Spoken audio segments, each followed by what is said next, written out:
လာပါ A4PN နေပြီးပြန်လဲကြိုဆိုလိုက်ပါတယ်ဒီနေ့မှာတော့ကျွန်တော်တို့ကဒီမလေးရှားတရုတ်တန်းမှာပေါ့နော်ရှိတယ် hidden gem လေးတွေကိုခေါ်သွားပြီးမှဖြစ်ပါတယ်ဆိုတော့အခုကျွန်တော်ရောက်နေတဲ့နေရာတော့ Battling Street လို့ခေါ်တယ်ပေါ့နော်ဒီလမ်းမကြီးပေါ်မှာဆိုလို့ရှိရင်သူကအစားအသောက်တွေရှိမယ်ပြီးတော့လို့ရှိရင်ဆောင်းနာကုန်ပစ္စည်းမျိုးစုံပေါ့ပြီးတော့လို့ရှိရင် like အဲ့လို branded ပစ္စည်းမျိုးစုံတို့ပေါ့နော်အဲ့လို counterfeit ရောင်းတဲ့ပစ္စည်းလည်းအများကြီးရှိရပေါ့ဆိုတော့ဒါပေမဲ့ကျွန်တော်တို့ main focus ကဒီလမ်းမဟုတ်ဘူးဒီလမ်းရဲ့ဘေးနားမှာရှိတဲ့ hidden gem လေးတွေကိုခေါ်သွားပြီးမှဖြစ်ပါတယ်အဲ့တော့ကျွန်တော်တို့အတူတူဘယ်နေရာဖြစ်မလဲဆိုတော့လိုက်ကြည့်ပေးကြပါဦး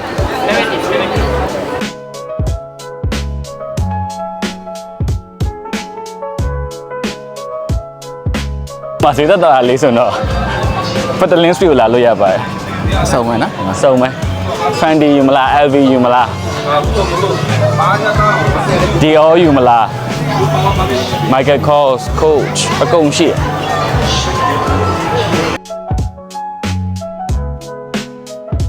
ကဲဒါလေးကပထမဆုံးနေရာလေးပေါ့နော်ဒီနေရာလေးကို Lauren Pangan လို့ခေါ်ပါတယ်ဒီနေရာလေးကဒါ Battling Street မှာဆိုလို့ရှိရင်တပ်ပုံရိုက်လို့ကောင်းတဲ့ hidden gem လေးတစ်ခုဖြစ်ပါတယ်ဆိုတော့ဒီနေရာလေးကဘာမှရှိရလဲဆိုလို့ရှိရင်ဒီ 4.9 Sheraton ရဲ့အရှိတက်တယ်မှာရှိတာပေါ့နော်အဲ့မှာ Ballet Police လည်းရှိရပေါ့နော်ဒီမှာဆိုလို့ရှိရင်သူက street art တွေရှိရပြီးတော့လို့ရှိရင်သူတပ်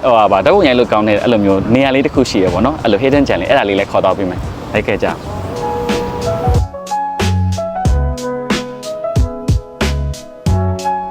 ဒါကိုဒီမှာဘာလို့ခေါ်လဲဆိုလို့ရှိရင်ဒီဟာပါအတန်းတော့မထွက်တတ်ဘူးဆိုတော့အဲ့လိုခေါ်ပါတယ်ဆိုတော့ထဲဝင်ကြည့်ကြရအောင်ဒီရုပ်ရရာဆိုရင်သိလားသူကဒါအရင်တော့ဟိုလိုမျိုးစောင်းချနိုင်တော့ပါလို့ဖြစ်နေတယ်ဟုတ်လားတဲ့အဲ့လိုတခါကြားဘူးလေကိုတရုတ်တငယ်ဆိုတော့အဲ့လိုပုံစံမျိုးဖြစ်မယ်ထင်တယ်ဒါပေမဲ့လည်းအဓိကဒီနေရာလေးကလှတယ်ပေါ့နော်ဓာတ်ပုံရိုက်လို့ရတယ်ညဘက်တွေဆိုလို့ရှိရင် lighting လည်းကောင်းတယ်ပေါ့နော်ဆိုတော့ဒါဝင်ကြီးလေး free လေဆိုတဲ့ခါကျတော့ဒါ A4 break တက်တွေဓာတ်ပုံလာရိုက်ချင်တယ်ဟာလားBattling Street ရောက်လို့ရှိရင်ဘယ်နာသွားရမလဲဆိုလို့ရှိရင်ဒါသွားလို့ရတဲ့နေရာတွေတစ်ခုပါလို့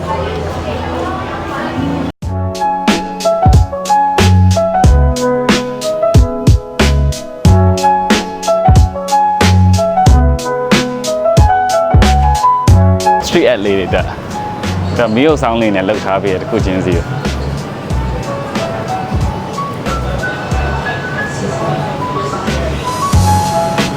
ဆိုတော့ဒီမှာပေါ်တက်လို့ရပါတယ်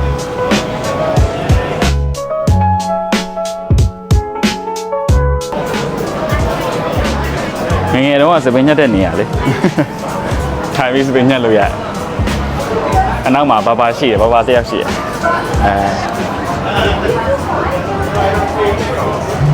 သူကဒီနေ့အဲ့လိုမျိုးဘာနော်အဲ့လိုဘာလေးပေါ့ဘေးနာဘာတွေသူကဒီဟာလေးကတော့နောက်ဖေးလန်းကြားလေးလိုပုံစံမျိုးပေါ့နော်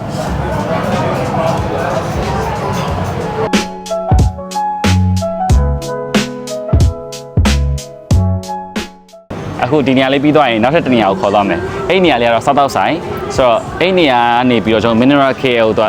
တောက်ရိုက်ကြီးလှမ်းမြင်နေရတယ်ပေါ့ဆိုတော့လိုက်ခဲ့ပေးကြအောင်နော်ဒီနားလေးမှာတော့ရိုက်ခုမမေ့ပါနဲ့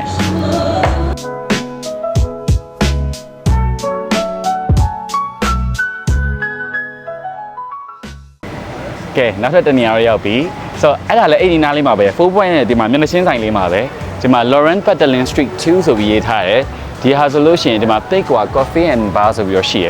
ဒီကနေပြီးတော့ဒီလမ်းကြားလေးကနေပြီးတော့ဟိုကဖြစ်လိုက်တယ်ဆိုလို့ရှိရင်ကျွန်တော်တို့က Mineral 118ကိုဓာတ်ရိုက်ကြီးမြင်ရတယ်ပေါ့နော်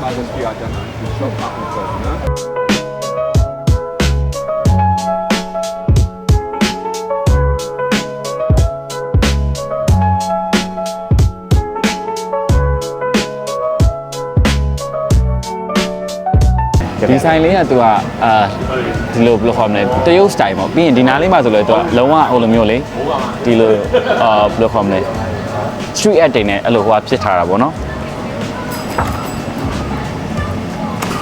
ဒီနားလေးဆိုလဲ photogenic ဖြစ်တယ်ပြီးတော့လို့ရှိရင်ကိုကအဲ့လိုမျိုး mineral နောက်ခံနဲ့ mineral 1 နောက်ခံနဲ့ဆိုအရန်လာတယ်ပေါ့လောဓာတ်ပုံတွေပါရဲလို့ရှိရင်အရန်ချေးလို့ကောင်းတယ်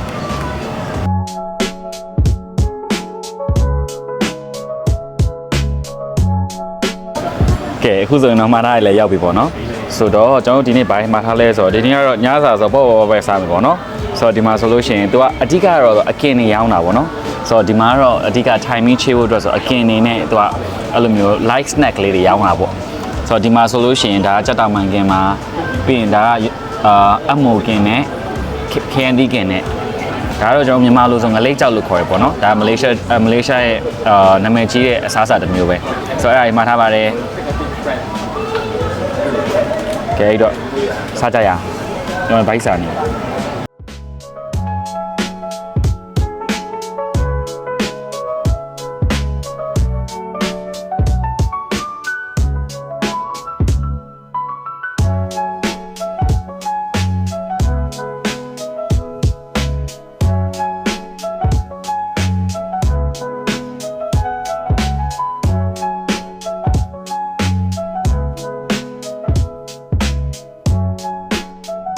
ကဲနောက်တစ်နေရာကတော့ဒါကတော့လုံးဝ hidden gem လေးတစ်ခုပေါ့နော်ဆိုတော့ဘယ်နေရာလေးဖြစ်မယ်ဆိုလိုက်ကြည့်ကြရအောင်အခုကျွန်တော်ရောက်နေတဲ့နေရာကကျွန်တော်ဒီ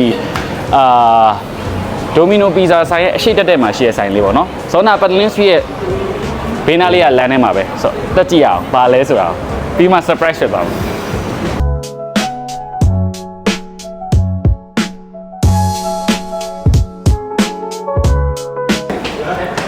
ကဲရောက်ပါပြီ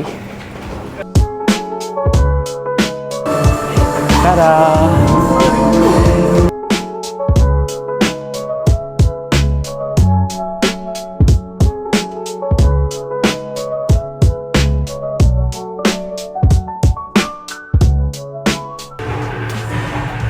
ကဲဒီနေရာလေးကတော့ဒါ Instagram spot ပေါ့နော်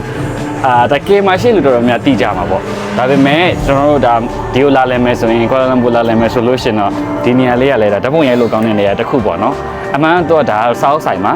စောက်တွေရောင်းတာပါဒါပေမဲ့သူ့ရဲ့စောက်ထားပုံထားနည်းတွေပြီးတော့လို့ရှင်ဘယ်လိုခေါ်မလဲ